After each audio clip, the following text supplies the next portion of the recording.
right. Roy Peace, are we ready? All right. Hello, everyone. Good morning. This is Ramesh here with RPM. Once again, you've chosen to spend your time listening to us. Amazing. I'm stunned. Um, how's everyone You doing? shouldn't be stunned. It's just, it makes sense for us. Right. We're fascinating people. Absolutely. How's everyone doing today? Obviously, very well. Doing well. Doing good. It's cold. hmm Wow. Good. I'm feeling good. Yeah, winter took us for a loop there, or I guess the seasons took us for a loop, thinking it's going to be spring, and then boom, kicked us with another winter, a round of It winter. happens to us every February. We're like, what's Uh-huh. going on? It's like, well, things have shifted. Uh-huh. Global warming. But this particular winter was really weird because I actually harvested tomatoes on Wednesday. Oh wow. Oh, Yeah, like the winter was so mild, I kept my garden alive until Wednesday, and I knew the freeze was coming, so I harvested the tomatoes. They were a little early, yeah. but it's still Oh. weird. I've never harvested anything in February before, hmm and my blackberries are producing, so I'm sure that's all gonna die. Yeah. Dang.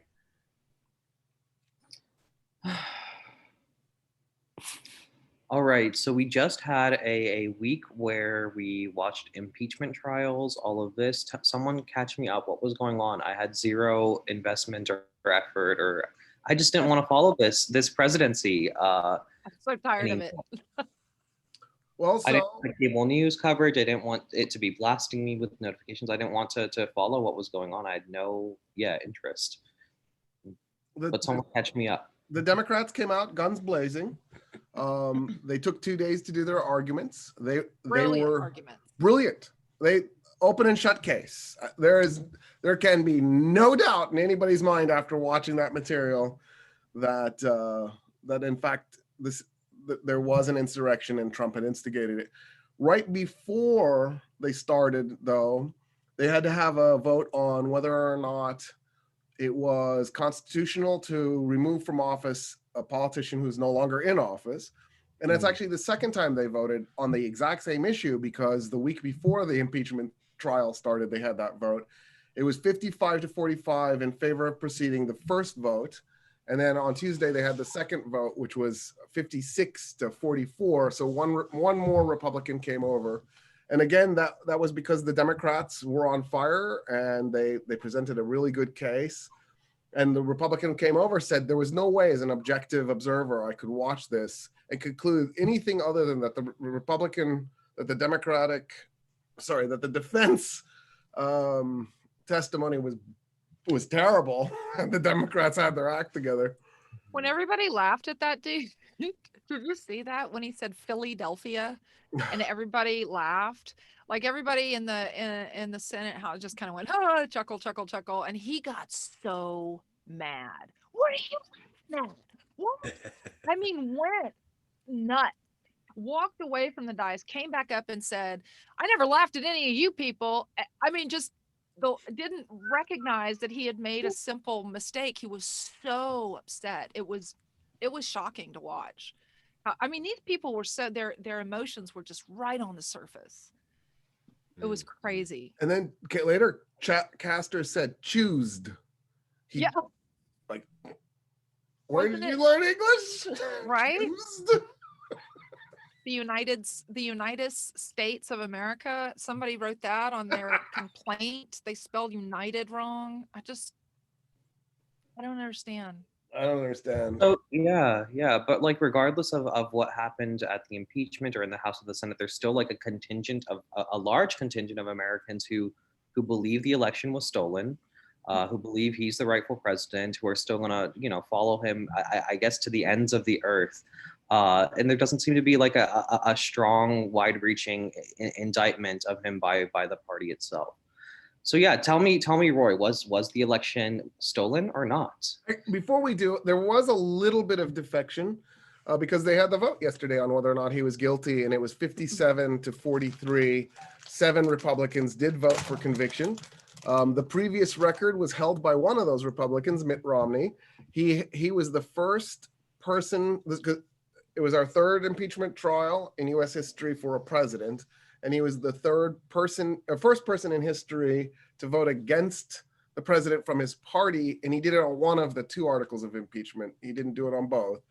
And then he was now joined by 6 more, making a brand new record. And it was 10 short. They needed 10 more Republicans. Yeah.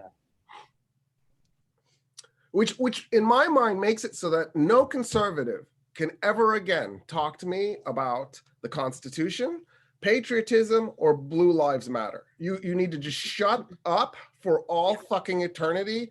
You have there is nothing you can say to me anymore about those topics. Yeah. I won't hear it. I won't listen to you. Your credibility is destroyed and ruined for all eternity. So why is it that Democrats seem to acquiesce? I mean, let's say in 2000, Gore was like, "Yeah, all right, fine," and Hillary was like, "Yeah, all right, fine." I mean, why is it that the Republicans, even when it's clear they're wrong, won't stop pushing, and Democrats acquiesce? Are we more patriotic? I don't understand. Gore should have fought that. I mean, he really should have fought that, and he did it. And to me, it shows a sense of weakness, I think, on behalf of the Democratic Party, where they won't, even though they know they're right, and you're not going to fight for it. And then Gore, to me, it's just that video I see Gore gaveling, these Black women that are saying, "Hey, this thing happened in my area. You need to look into it." And he's like, "Ma'am, you need to get on. Ma'am, you need to get on." That video, I'm like, I don't know. They need to fight though, like that. Yeah, they do. I mean, I think the reason the Democratic Party hasn't traditionally fought is they made a calculation. So for the most part, the Democratic Party is owned by corporations and bankers. And at the end of the day, when the chips fall, those corporations and bankers want a good business environment, and having a presidential candidate say, "This is an illegitimate election, I need you in the streets protesting," I think freaks out corporate leadership and bankers. And so at the end of the day, the Democrats will cave. I think what's happened to the Republican Party is they've drunk the Kool-Aid. So after years of trying to activate the religious right and push this narrative that the other side is bad, liberals are bad, they're evil, their followers have finally started to believe it. And I think they've become a party of fanatics who believe that we should be an authoritarian society with a monarchy. And it's the Trump party now. It looks no different to me than the party in the Islamic Republic of Iran. Well, I mean- there are many parties in the Islamic The Republic. dominant one. The hardliners in control. The IS, yeah. I mean, Malcolm X was talking about this even, right? Because I've been like going back and listening to Malcolm and Martin, and they even talked about the Republican Party back then just being, a place of just evil and, places business owned and not for the people, and that continued today. So it's like it's like no different just because Trump's there. It's just Trump's like more in your face about it. You know what I mean? So I agree that that's just how it is. And I think some Republicans are starting to go, "Oh my God, what have we done?" Like one of the Koch brothers came out and said, "Man, this was a mistake. We shouldn't have taken it this place." And it's like, oh wow, all you had to do is read some history, you moron. Yeah. You wouldn't know this is a bad direction to take the country. I feel like the Republican Party has just adopted this willful ignorance, and it just absolves them, like in the trial. It just they're fine with it. They're fine with how they voted, and they pretend they didn't see any of it. They didn't even watch what was right in front of them. They looked at their papers or messed with their phones. And they told us how they were going to vote before they walked in. A lot of them voted that it was unconstitutional. So how do you expect those people? And they met with the defense. What happened there? They did a 3-hour defense. So the Democrats took the full 16 hours and the No. Republicans did a 3-hour defense, and it was terrible. Like, I watched it; it was completely incoherent gibberish. They kept running these videos where they would repeat the same Yeah. thing over and over again, and then Castor literally read the same thing 3 times. Like, I don't know, did they copy it 3 times and stick it in his notes, or was he an idiot and he was shuffling the papers and he kept putting the same paper on the top? I don't. He read it 3 I times. mean, y'all, there really was no defense of this. There was no, I don't care who, it could have been the most brilliant defense lawyer in Could the have been world. Giuliani. It, I'm serious. It could have been anyone, any brilliant, the most brilliant defense lawyer. And I just don't see how they could have defended this. Well, there was no. It didn't seem like there was an effort to hire the best defense attorneys in the world, right? It seemed, there. Nobody would work for him. Yeah, they're Yeah, saying his first right? team They all quit. quit, didn't they? Yeah, they quit. they quit. Yeah. Yeah. Okay, but the defense team met with Ted Cruz in secret several times. Ted Cruz. What is that about? That genius. How is that legal? I mean, I don't see how that's legal. A juror meets with the defense team. Well, Actually, it was 3, I think. someone clarify this for me. So, like, an impeachment trial looks a lot like a trial. Is it a trial? Is it a political process? What's it intended to be? Is it supposed to be this very justice-oriented process with these high lofting ideals, or is it a political process that takes place with? It's a political process. Okay. The Constitution is very clear about this. It is a political process. So, for example, people kept saying, if we find Trump guilty and convict, then we should hit him with he can't run again. That's totally up to the Senate. The Senate can literally decide whatever his punishment is. Whereas in a court of law, there are very strict guidelines about the minimum and maximum sentences and what kind of punishment. With the impeachment trial, they could banish him. They could put him in prison. They could take away his citizenship. They could do any random thing they wanted because there's literally no boundary on what they could do to him because it's a political thing. Yeah. Where would he go? Where would he Saudi, go? I hope Saudi. Why inflict Saudi with more suffering? No, don't do that. Well, Maybe he okay, can become Drumpf again. Make Trump Oh, Drumpf wait, didn't again. we just watch that show? What show was it? Where Drumpf. no, the show that they sent the guy to a moon of Jupiter. It was the superhero show. X-Men. Oh, Avengers. Watchmen. Watchmen. Which Oh, I is love my that show so much. Yeah, so good. Remember? Yeah, They said- yeah. That's what we. Regina King is amazing. She is. So She what really is. happened in 2000? Why didn't Gore stand up, and did we win, and was it cheating? What were you about to say? I was just gonna say. So yeah. So all right. So maybe the question needs to be, what lesson can we learn from this particular election? Right? Just what is the lesson that can be learned historically, looking back? Okay, so I guess the first thing to do would be to figure out if there is a pattern of cheating in U.S. elections. Yeah, let's do it. and Do you there. have a story? Well, so before we go into a story, let me list them. Okay. And I'm talking presidential elections here. We're not even going to get into mayoral elections or gubernatorial elections. So presidential elections to 1800. Actually, the first claim of cheating was our first ever election, 1789. And it's John Adams who came in second, claimed that he came in first and that the electors cheated and gave the election to Washington. I don't think that's true. I think Adams was just such a over-the-top narcissist that he couldn't imagine losing. Let's let that sink in That for a sound moment. like? Because I can't imagine him winning against George Washington. Like I cannot under any circumstance imagine anybody beating Washington in that first election. It's actually outrageous. But anyway, so the first election already has a charge against it, which is almost certainly not true. 1800 there was cheating, 1824 there was cheating, 1876 there was cheating. And when we say cheating in these prehistoric American times, what do we mean? So in the case of These ancient American times. historical, like when you see a building, Yeah. historical building, it was built in 1923. Yeah. Well, what our, you- that we've was- got a Go ahead. deep and Whatever. long, rich history here. Yeah. Anyway, so in 1800, Jefferson went to some of his electors, and he said, because at the time we still had second place go to the vice. That's how we picked the vice president, whoever won second place.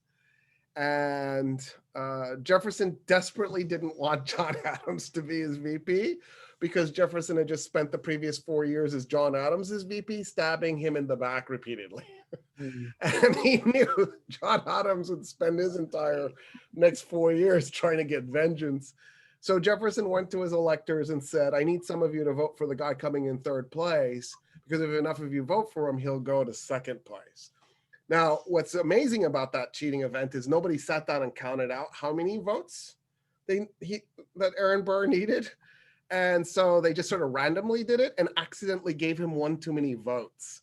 Oh, If they had Just given one more than they needed. if they had given him too many, he would have become president and Jefferson would have been vice president. One too many made it so they were tied. And the Constitution said in the event nobody wins a majority of electoral college delegates, then it goes to the House of Representatives to pick the president. And to make a long story short, Aaron Burr ends up shooting to death Alexander Hamilton. So it's a fun story It is fun. Holy crap. yeah. where the vice president ends up shooting to death one of the Wow, founding wow, fathers. God, that is some good stuff. Isn't it good stuff?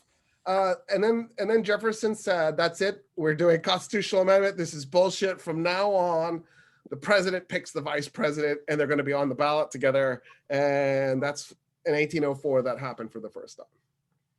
Well, so when you have a president and a vice president who are on opposing parties, I would think it would be very difficult to get anything done. I mean, so we from the beginning knew we were facing a civil war. The North and the South were so radically different by the Constitutional Convention that the founding fathers kind of knew that the Constitution they implemented had to have some mechanism in place for regional compromise.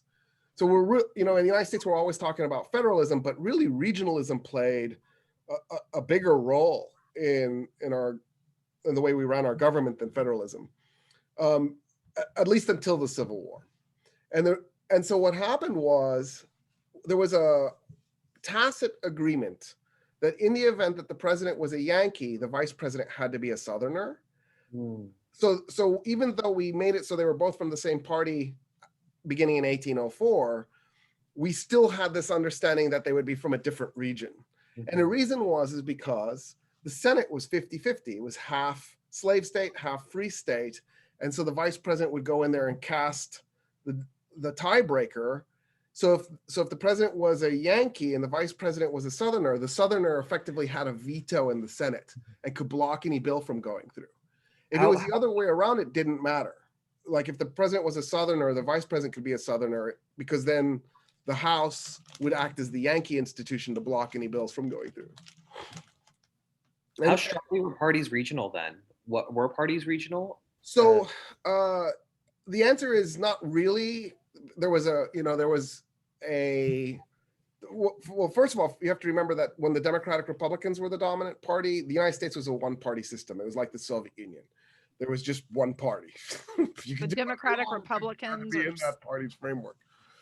When the Democratic Republicans split and made the Democrats and then the Whigs, when that split happened, there were Whig components in both parts of the country, Democratic components in both parts of the country. But in 1860, the Democratic Party did split regionally, and there was a Southern Democratic Party, a Northern Southern Democratic Party, and then a Yankee and Western Democratic Party. And it's the reason why Abraham Lincoln won, is because of the regional split. So But you have to remember that for the majority of the United States' history since the Republican Party was founded in 1856, or at least ran for president for the first time in 1856, there was no Republican contingency in the South. It wasn't until the 1980s and 90s that Republicans started to magically appear in the South. If this is recent enough to be in like the memory of the folks that I'm walking around and interacting with, and why this like myth of a red South permanently and forever throughout all history and time? Yeah, I mean, it's like Americans can't remember anything. Texas didn't even become Republican until 2002. This is only a 19-year-old phenomenon. There's a monument in Comfort, Texas, where my people are from, and it's got engraved with all the names of the soldiers who fought on the side of the Union. And so, I mean, there were definitely, we were blue here in part of it. And then we got it, I think it grew. I mean, we had, and then it skipped, and then we had Ann Richards, right? And so, I mean, we did Lyndon B. Johnson, and well, no, but Texas was completely Democratic from 1876 until 1994, when Ann Richards was defeated by Junior. Yeah, it was crazy blue. And now everybody thinks that there's no possible way we could go blue again. And 2036. Really? Yeah. Why can't we just get rid of Cruz? Wasn't he for term limits? Take us back to the I think we were in the 19th century, and we were covering cheating in elections. Okay, so I mentioned 1876 there was cheating. That was the cheating that Ted Cruz wanted to do in this election. He actually said it on January 6th. What's this particular flavor of cheating that he wanted from? So what happened was 3 states, South Carolina, Florida, and Louisiana, sent electoral college delegates for both parties. In other words, the Republican Party was cheating, and it sent delegates. And so there was this constitutional crisis. There wasn't. We could just ignore the Republican delegates, but the Republicans didn't want to ignore the Republican delegates. And Congress couldn't figure out who the next president should be. And then what Rutherford B. Hayes did was he went behind everybody's back and he met with the Democrats in those 3 states. South Carolina basically led the delegation, and he said, what would it take for your 3 states to vote Republican?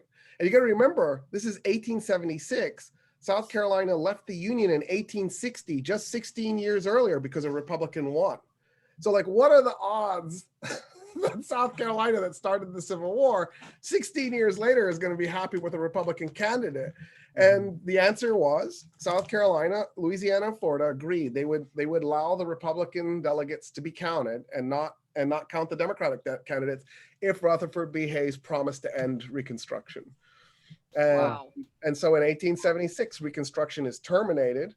Rutherford B. Hayes is magically elected by these 3 Confederate states. And now in 2011, we started minting coins with Rutherford B. Hayes on them. I think that's fascinating. That sounds like he hit pause on the Civil War and said they'll deal with this in a few generations. And here we are. Yeah, he let all the attendant issues. Yeah. Kick the can down the road. We do that too. We're doing that too. And then there was in the 20th century, we introduced a new form of cheating, which was to bring in foreign powers to flip elections. And there were 3 attempts. One of them failed. 2 succeeded. 1968, 1980, and then the third one was in 1992. That one is the one that failed. And then, of course, 2016 was the 4th. And that I know of. There could have been more. I mean, I don't claim to have thorough knowledge. So who are the foreign powers in the other 3? So in 1968, if you go back to that point, so we're in the midst of the civil rights movement, where we've got a massive anti-war movement, and then there's a cultural revolution also going on in the United States. And in the midst of all of that, Richard Milhous Nixon gets elected. Now, that should be jarring and shocking at one level, but it's but it's explainable for two reasons. Three reasons. One, there was that cadre of Americans who just really didn't want change. They wanted the racism and the sexism, the homophobia, and everything else that went with it to stay in place. They didn't care about any of that stuff. They just wanted to be able to watch TV, go to work, eat food, and shop. Everything else didn't matter. And so Richard Milhous Nixon says, I'm the law and order candidate. And a whole segment of the United States population flocks to him because they're like, get rid of pot, get rid of hippies, and let's have our white picket fence society back. All the brown people on their side of town. Exactly. So that's part of it. Another part of it was George Cornwallis, the Alabama governor, ran as a Dixiecrat and ended up winning 5 southern states. Now, what's really remarkable is 4 of the 5 southern states that he won were states that voted for Barry Goldwater in 1964. Barry Goldwater ran on the Republican ticket as, if you vote for me, I'll overturn the Civil Rights Act of 1964. And he won 6 states, 5 southern states, and Arizona. And then in 68, the Dixiecrat candidate, Wallace, won 4 of those 5 southern states plus a different one. And the point in all of this is that split the Democratic ticket because those 5 southern states that Wallace won were states that had consistently voted Democratic. The third piece that caused Hubert Horatio Humphrey, the sitting vice president, to win the 1968 election as the Democratic candidate was the war in Vietnam. So I'm sorry, I'm laughing because Roy loves to say these presidents' full name. I think I it's love to- hilarious. I love to say their middle names, Yeah, in part because everybody knows assassins all have middle names, like John Wilkes Booth. that's right. Yeah, and Lee Harvey Oswald. So we need to remember Richard Milhous Nixon. You know what I mean? Henry Lee Ronald Wilson Lucas. Reagan, James Earl Carter. Okay. So guys Just know- showing off. okay. whatever. Do you guys know about that plaque that was supposed to go to James Earl Jones? And they Yeah, it and they out. said James Earl Ray instead. Yeah. Do you Yeah. know where that was made? So I don't know that there was a plaque made. The way I remember the story was because James Earl Jones is a Republican. So the Republican Party and some precinct You mean Republican. Darth Vader is a Republican? Yeah, he surprise. Anyway, so You are your name. They do use the word stormtrooper. So this entire white local Republican Party invites him to give a speech on Martin Luther King Day. And instead of saying the sign they wrote, instead of it saying thank It you, was an James engraving. Earl Jones, they wrote thank you, James Earl Ray. Oh, goodness. And James Earl Jones walks up, looks at the sign, and then went and gave the speech anyway. Wait a minute. Is there a significance to James Earl Ray? Is that a person? He's the guy who murdered MLK. Yeah. Yeah. Oh, Yeah. And Yeah. so that plaque was made and engraved in Georgetown, Texas. No way. Shit. Wow. Wow. I think that's Oh the my story God. for today. That Oh my God. Wow. Oh Lord. How could he not turn around and leave? Yeah, that's so I mean, disrespectful and because oh I God. think at the time it would have looked I mean, it was in the 90s. And so, right? Wasn't it in the 90s? wait, did y'all Or know? early 2000s. It yeah, was yeah. within 25 years. Hold on, Yeah. but do y'all grow up here in school knowing the name of the person who killed Yes. Martin Luther? Mhm. Okay. I mean, there's plaques for him everywhere. He was also apparently a really dumb assassin, but we don't need to get into that just yet. So 1968, LBJ is thinking he's going to run for re-election. It's right because he's eligible, because the Constitution doesn't say 2 terms; it says 2 terms or 10 years. You can get elected twice, but you can serve up to 10 years, which is why LBJ waited to assassinate Kennedy until after the 2-year mark. That way he would still get the remainder of Kennedy's It's all about term. efficiency. It's all about, he's the one who talked him into going to Dallas. Dallas's nickname at the time was City of Hate because they were spewing so much anti-Kennedy hatred. Was it the Dallas Morning Sun that had the headline, Dallas, let's show Kennedy what we think about him? Dallas Morning News. Dallas Morning News. And then And then guess what they did? they really did. did. Oh, It's just too much. Anyway, because Kennedy went to LBJ and said, how do I flip Texas? Why do they hate me so much? I mean, you're my VP. And he goes, well, you need to do a tour in an open top convertible in Texas and people will fall in love with you. Start with Dallas. And that's what happened. That's what he Don't did. go to Austin. your party to take, and God, and they changed the route, I think, too, at the last minute. Well, they needed to get it in front of Lee Harvey Oswald. That's a crazy area. I mean, you can still see how easy it was to do when you go there to the grassy knoll. And the grassy knoll is not that big. It's not really a knoll. I don't think I'd call it a knoll. So then what Mitch. happened? Okay, so LBJ is running. Actually, it's a really strange story. So there's this Democrat who hates LBJ. He hates LBJ's guts, and the reason is this: LBJ has done the Vietnam War, right? When Kennedy was assassinated, we were on the verge of pulling out, and there's a recording of LBJ talking to the Defense Secretary Robert McNamara about what the next step is. He asks him, he says, Robert, what's your next step? And McNamara says, well, we're going to start withdrawing.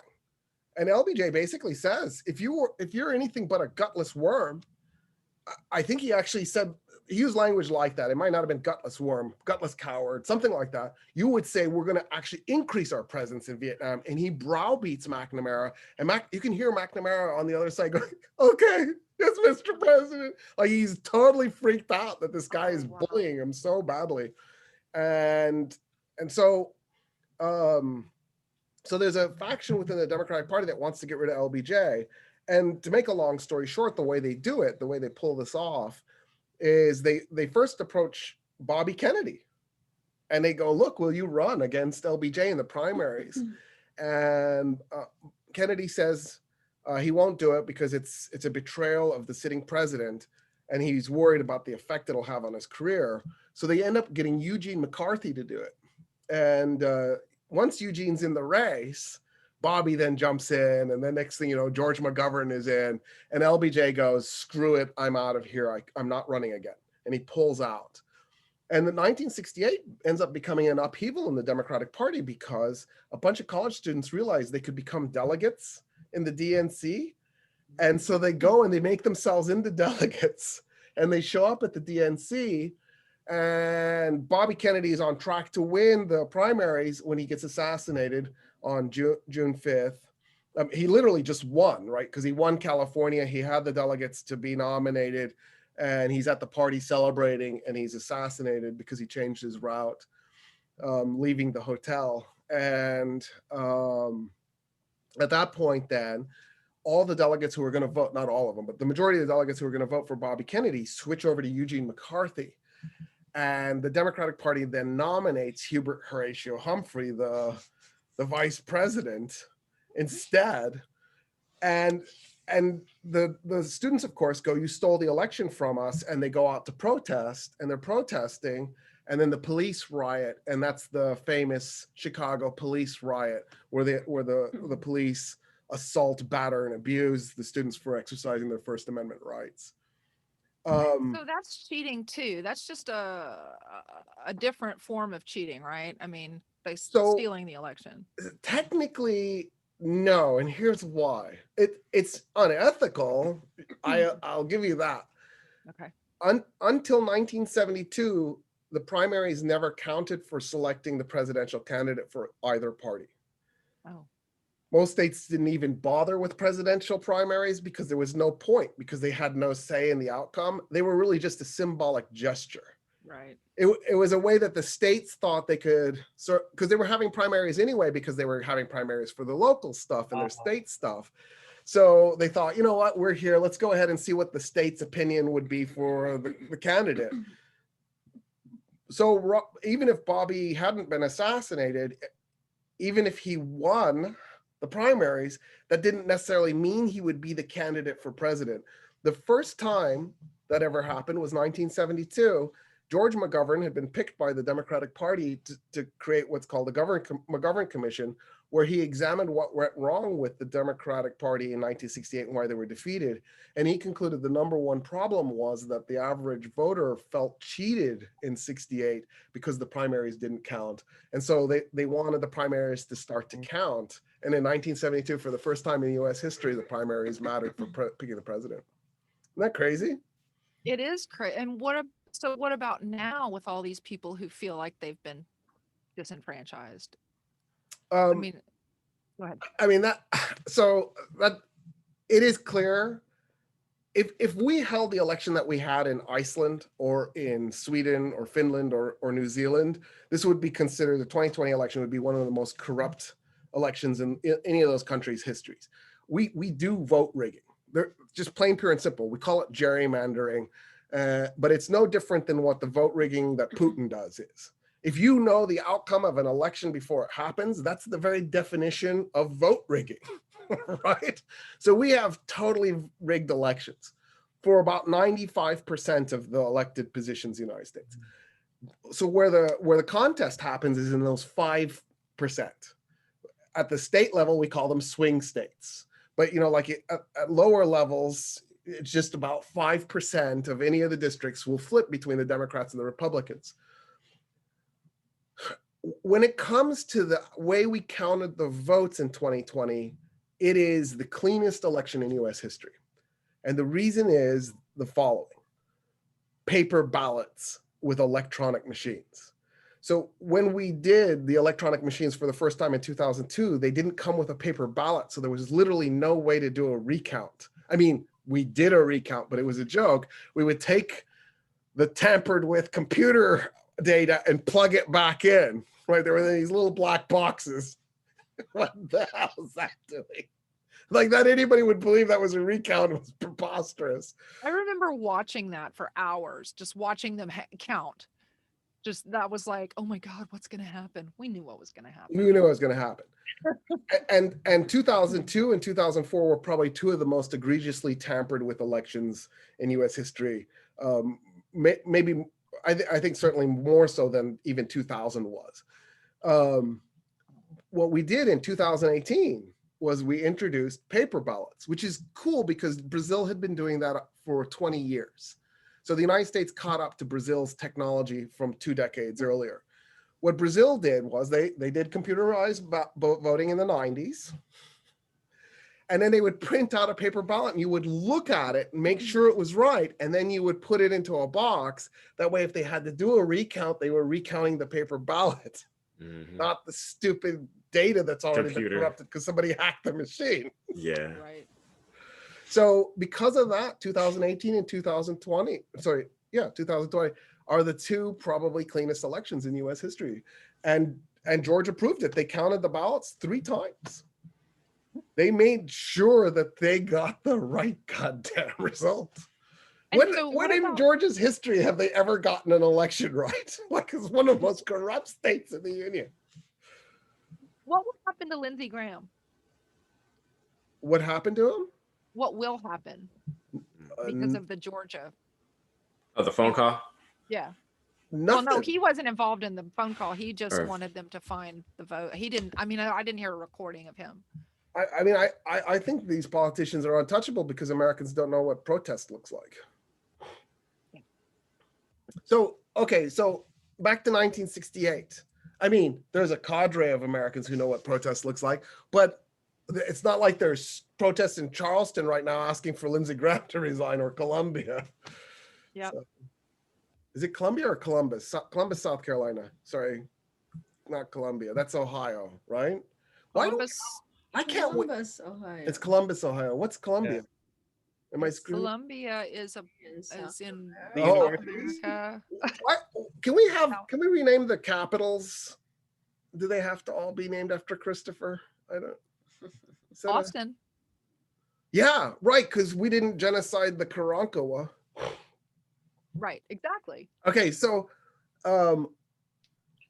what the difference between Humphrey and McCarthy and Kennedy and McGovern, for that matter, in the primaries in 1968 was Humphrey wanted to fight the Vietnam War until he won, whereas the other three candidates wanted to end the Vietnam War immediately. Their promise was as soon as they got into office in 1969, they were going to terminate the war. We were just going to pull out, we were going to accept the defeat and pull out of Vietnam, and that was it. And so Humphrey gets the nomination because the party bosses pick him over the decision of the voters. And he's holding on to that. We're going to fight till we win, fight till we win. And his poll numbers were plunging. And in the meantime, Richard Milhous Nixon's numbers were going up because he kept saying, I'll end the war as soon as I'm in office. I'll stop this war. And so the American public was voting for Nixon because he's going to restore all law and order and he's going to end the Vietnam War. There were lefties who were saying, I'm going to vote for Nixon because he's going to end the war. Humphrey is going to continue the war. And he's not my nominee anyway because of Chicago. And I want nothing to do with him. And so there was this earthquake kind of event. All of a sudden, 5 days before the election. A month before the election, Humphrey changes his position. He goes, okay, I'm against the war. LBJ is so mad at Humphrey, he won't talk to him ever again. Like he refuses to talk to him. 5 days before the election, all of a sudden out of nowhere, we announce serious peace talks and that we've already made progress. And it's going to be the North Vietnamese, the Viet Cong, South Vietnam, and the United States. 4-party talks. They're taking place in Geneva, Switzerland. And it looks like we've already made a deal. It's just a matter of crossing the T's and dotting the I's. We've got this thing. And all of a sudden, Humphrey's poll ratings shoot through the roof. Nixon's come down, and it looks like the Democrats going to win after all. And then 2 days before the election, South Vietnam, President Thieu announces he's withdrawing. And what happened was the Nixon campaign had called up President Thieu of South Vietnam and said, what would it take for you to withdraw from the peace talks? Whatever it is, we will give it to you. And one thing he said was, whatever happens, you can't withdraw from South Vietnam. You have to stay because my government will collapse as soon as you do. And so you have to promise me you'll prolong the war at least another 5 years and kill hundreds of thousands of people needlessly and give me millions of dollars directly into my bank account. And the Nixon campaign said, absolutely. And we interfere with other people, their elections. We don't just interfere. We assassinate people. We overthrow their governments. I mean, the whole Venezuela Maduro thing, right? And then Joe Biden coming in and saying Guaido is the president of Venezuela. What? No, that's ridiculous. We're still doing it. Yeah. Come on. So it's very difficult for us. I mean, I think, I don't know what the world stage is going to say at this point, but it's difficult to call out other people's elections. Like, didn't we just do something with Iran's elections, or am I wrong about that? Oh. We interfere. Iran's got this by themselves. Yeah. Not recently, I think, right? But like way back, was it during Yeah. 1953. Yeah. There you go. See, I was thinking last year. Yeah. So that's a big way I've seen that we cheat. I mean, I think most Americans think, my vote doesn't count, but a lot of us say we're going to do it anyway, just in case it counts. Do you think our votes count? So our votes totally count. Yeah. First of all, gerrymandering is the way they draw the districts. It's based on how people turned out and voted in the previous election. In other words, if people just simply turned out and voted, you can overcome a gerrymandered district. Now, that's especially true for the Democratic Party. Like if there's a Republican district that's gerrymandered against the Republican Party, like in Maryland, there's a former Republican district that's been flipped Democrat. The Republicans would have a hard time flipping it because Republican voter turnout is already high. But the other Okay. way is much easier because Democratic voter turnout is so pathetic and paltry. Like if you could just get like 1,000 of your Facebook friends to show up, you could probably have an impact on an election. I don't have 1,000 friends. So, the answer is, yeah, your vote totally counts. The problem is, how do you motivate other people to vote with you and bring out the turnout? Anyway, That would take coordination. That would take community investment. All these things that we know. Too much work, Roy. maybe a little bit less Facebook watching and Facebook posting and Netflix watching and more organized. goes- Community engagement. goes- Yeah. It goes back to what you were saying earlier, how we just, I mean, it was back, I think you were talking about 68 or maybe 63, excuse me, but when you said we just want to watch TV and 68. eat, yeah, I mean, it's the same thing. We're doing the exact same thing, like literally now, because we can't leave the house. So how do we motivate people to vote when we're stuck in the house like this? We can't have rallies and stuff. I mean, we could, but it's dangerous. I don't know. I don't know how you. Oh, wait Yeah. a minute. I How think effective there was an uprising in the first during the first wave of the sort of the how do you say that, the high point of the pandemic in the summer. Sorry, I'm not That's all very right. I'm not doing very good today, but so that's been a real like eye opener for me. And they weren't super spreader events because everybody's wearing a mask. Yeah. So we do know one thing really does work, and it's when you tell when you ask a person to vote. Mhm. It turns out if you just call them up and say, please vote, Yeah. one-on-one, it can be by phone or in person, but they need to hear your voice. The likelihood of them voting shoots through the roof. Really? So, yeah, so phone banking totally works. Just call that person up. I need you to show up and vote, and they will. It's really weird. Like, what, this hasn't occurred to you before this conversation? Right? I mean, have you not watched anything on TV? Well, for Even just whatever door, reason. yeah. Even door knocking, which is that's the thing I love the most, is like just the door knocking, and even on like doors that are no soliciting, you take the chance. And like I've had a few, I have really good calls, just not calls, really good doors, just door knocking, no soliciting, and then people are like super engaging, and they'll talk back to me, like, oh yeah, I'm gonna definitely check this person out, and I will vote. So I mean, that's just Maybe a they really don't good one. consider that soliciting. You're not asking. Yeah, for money. I mean, if exactly. you were asking for donations, that might be different. But Exactly. So I say there's some people who will get mad about it, but take the chance. As Yeah, long as I as long as it didn't say we're gonna stick our dog on you if you do anything. Or in Texas, we're gonna bring our gun out, then you're good. Just try that's how we answer the door, man. it. Already answer the door. That's our peephole. Right? It's right in the robe, right? We answer the door in our robes with the gun right there. sticking out. In the pocket. Yeah. Safety off. Just in whatever. case. Man. Mhm. So then we got up to what, 2016? Yeah, so, well, I mean, 2016, one of the things the Mueller report did confirm is that there was, in fact, collusion. There was, in fact, Russian interference. There's no two ways about it. The problem Mueller had was that he believed that it wasn't his job to ask for charges. He believed that his job was to collect the evidence and hand it to the House. The House asked for charges, and then the Senate would try. So he thought he was the investigator, not the district attorney, right? That he wasn't. It was very clear in his mind. So the Democratic Party did not want to impeach Trump, and for multiple reasons. One was they feared that there would be the kind of backlash that the Republican Party had in 1998 when they did impeach Bill Clinton. The president is unique in the United States because the president is the only person who's elected by the whole country.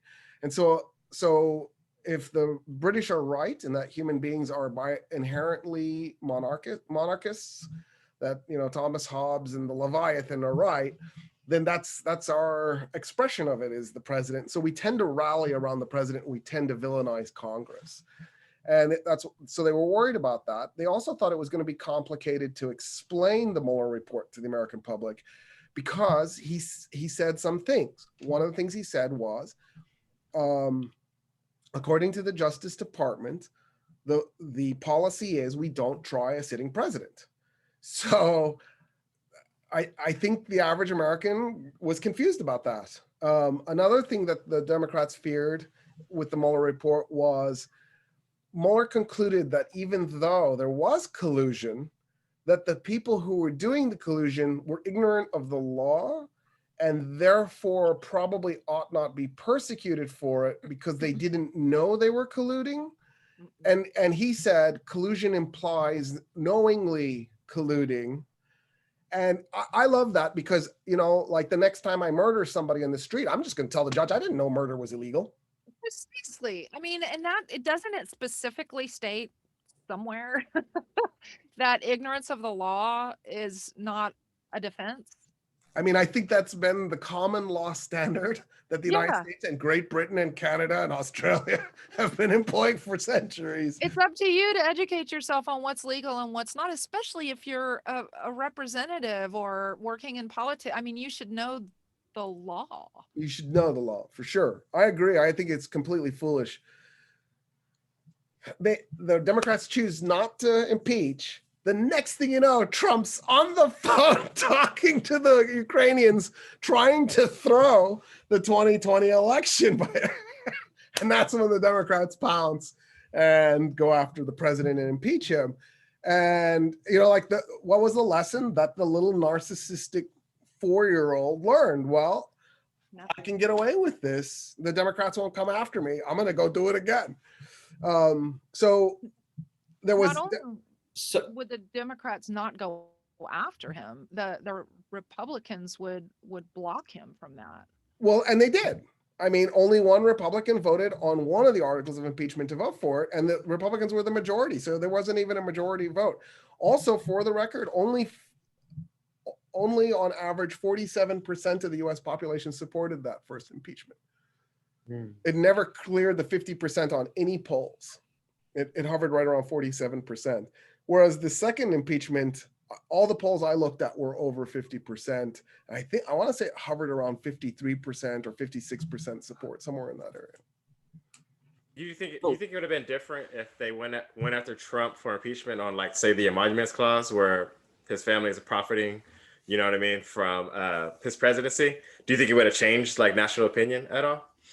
I don't know. And the reason I'm hesitating is because both DC and the state of Maryland did sue the president on the Emoluments Clause, and the courts threw it out. Oh. They said the court ruling was, yes, the Emoluments Clause has been violated. We are there. You have no standing in the case. What does that mean? That means that neither DC nor Maryland could prove they had been harmed by the Emoluments Clause, and the only way you can take a lawsuit is if you're the person who was harmed. Okay. Could they not have gotten some like rival hotel or whatever else to withstanding? Who, Hilton? Yeah, I was like, come on, Paris, where you at? Paris Hilton, where you at? Hotel 6. Team win. Uh-huh. This ain't 1896 anymore. I challenge you to a duel.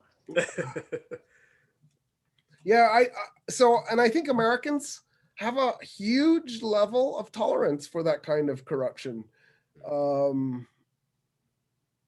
I just think He's just a good businessman. exactly. Yeah, he's a cheater, but Yeah, That's what we he's do. such a great businessman. genius businessman. He's a genius. How many people do you know who could be worth maybe tens of millions of dollars, Or maybe nothing.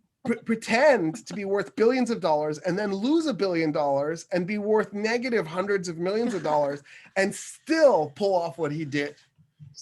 So that said, do you think he's going to go broke? I mean, Well, people are not wanting to He was broke when he ran in 2015. Right. I mean, like, will, I mean, now people are actually actively removing his name from their buildings. They are cutting ties with him. He's being sued by publicly. Florida and New York State. Yeah, and Georgia, or I don't know if they're suing him, but they're Oh, taking- they're investigating him. Yeah. Yeah. He might be in trouble. I think the Russians aren't going to sever their tie with him anytime soon. And but Deutsche Bank did, and that was huge. That was a serious defeat for him because they were basically the only bank left in the world that would give him loans. right. So what does he do now? I think it's ironic that a German bank was funding the American neo-Nazi president. Yeah, As a person who's part German, I feel nothing but pure raw shame right now. right there with you. Sorry, Achtung.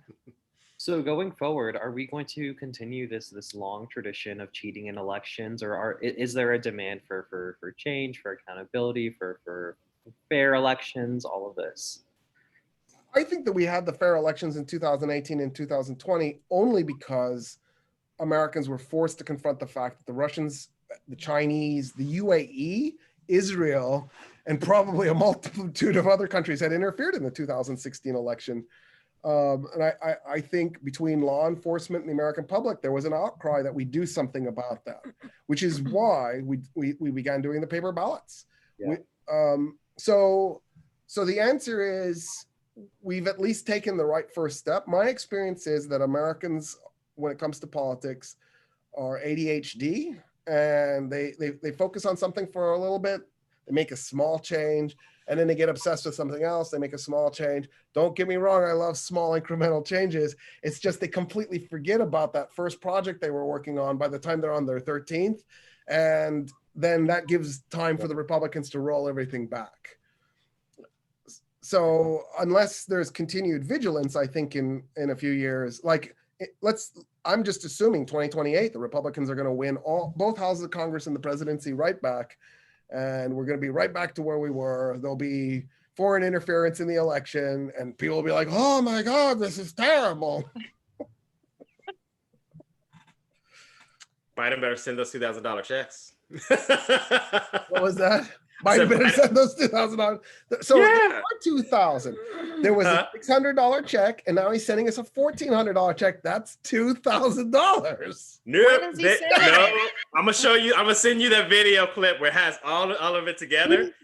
One video, and it shows where they're running on two. We're gonna send you $2,000 checks as soon as they're in office day one. We're gonna send those checks out. What does this do for Georgia in the future, though? What did how are Georgians going to turn out to vote again in the future for this party, given that this happened, right? Like this is Yeah. such This is a big Excellent. deal, and to hear the testimony of people that were on the ground there. You know, I lied to these people to get them to vote, and now they're running back. I mean, you're right. They're going to be back. The Republicans will be back in 2028. Well, they'll get one or both houses in 2022. At this rate, yeah, exactly. At this rate, And then Biden will be, in terrible shape for 4 years until the Republicans get both houses in 2026, and then he'll be a lame duck president for 2 years. That's probably what he wants. That's probably what he wants anyway, right? It's like, who wants real change? He wants them hands Yeah. tied. I don't know. They want them hands tied. They do. Uh-huh. That's the Democratic Party, right? We're gonna play hard up until the point where we actually have to deliver, and then we're gonna be tripped up by the Republicans, and we're gonna go. Yeah, exactly. Oh, they got me again. right? Lucy and the football. It is, Yes. but Yes. but it turns out Charlie Brown told Lucy to do it. Conspiracy theories abound. When we say two sides of So- one coin. How often have we had foreign interference in our elections? That didn't just start. In So our I'm not election. absolutely sure when it started. I know of 68, 1980, 1992, and then 2016. There could definitely be more cases. The reason why Oh, you just said 1980 with Iran, right? In 1992. we didn't talk about who it was with. It was the Yeah. Reagan campaign, Yeah. and they bribed a man named Rafsanjani in Iran Yeah. to hold the hostages longer So because they were about to free the hostages before the election, and they wanted the hostages freed after the election. And they showed up with suitcases with money, and they just handed it to Rafsanjani, and then Rafsanjani used that money to push his political career. So it worked out great for him. Anyway, so when Madison and the authors of the Constitution put in the part where to be president you must be 35 or older and a natural born citizen. To be clear, you can be a natural born citizen if you're born outside of the United States' territory, if you're born to at least one US citizen parent, and your birth is registered at the nearest consulate within a period of time that I don't know. It's a short period of time, so don't wait. I think it's either 10 days, it might be less, which is why Ted Cruz and John McCain could both run for president, because both were born, one in Panama and one in Canada. Both were not born in the United States, but they were natural born citizens. The reason they put that in there is that they believed that at some point a European power would send somebody to the United States, they would get citizenship, and then that person would cultivate themselves into a position where they would become president and take over the country. So from the beginning, they feared that Europe would do something like this. And so it's hilarious that Putin pulled it off with Trump. And Trump, I mean, he is the most successful Russian president. I mean, right? How many years in the Cold War did Russia attempt to break the US-German alliance, to cripple NATO? Yeah. To break our trading patterns with places like China. And here we are. He pulled it all off. He achieved so much. All right. So foreign nations learn from this playbook. We'll forget soon and talk about this again. Forget soon. Thanks for joining us. Immediately put this out of your head. So I mean, this is a serious thing. That's how we ended the Vietnam War, was American forgetfulness. Mhm. What happened was when Kissinger showed up to talk to the North Vietnamese, it was in 73. Nixon said, we need to end the war. So Kissinger shows up and he's like, we want to end the war. They go, are you surrendering? And Kissinger goes, no, we're the United States. We don't surrender. The North Vietnamese were like, how are we ending the war? We're not going to surrender ever. We'll fight to the last Vietnamese. We have to liberate ourselves from you. And he said, we have an idea. So political scientists have measured US political memory. It's 2 years. Oh, no. So here's what we want you to do. Stop all the violence. No more attacks against South Vietnam. Tell the Viet Cong to stop. Everybody stops. For 2 years, we're going to declare victory. We'll do victory parades all over the United States in 1973. We're going to claim we won. We'll withdraw, and then in 1975, you do whatever you want to South Vietnam. All bets are off. The 2 years will have expired. Yeah. And that's how we ended the Vietnam War. That's how we won. I can see why individual people, individual communities, things like this are forgetful, have a short political memory. Isn't it the job of our institutions, our colleges, our universities, our like, federal departments, all of this to retain that knowledge and that awareness and, yell when something like this happens the next time around? Yeah. So as a person who is in the institution you're talking about, I'll just tell you, my job is to educate the manager class. Uh-huh.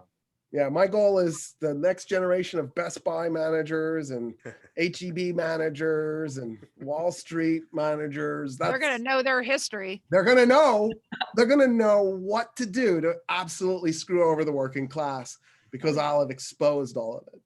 Good job. All right. Is it time to withdraw? From NATO?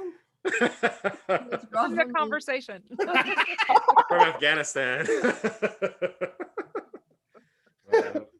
From Vietnam. All right, y'all. We're ending on hopeful notes as always. Vietnam. Woohoo! Check back in with us 2028. We'll see how this conversation comes out, if we're true or not. Yeah. All right, y'all. Thank you so much. Bye from me. Bye. Bye. See y'all later. Thanks for tuning in. Yes. See y'all next week. Y'all come back now here. Oh, no, you didn't.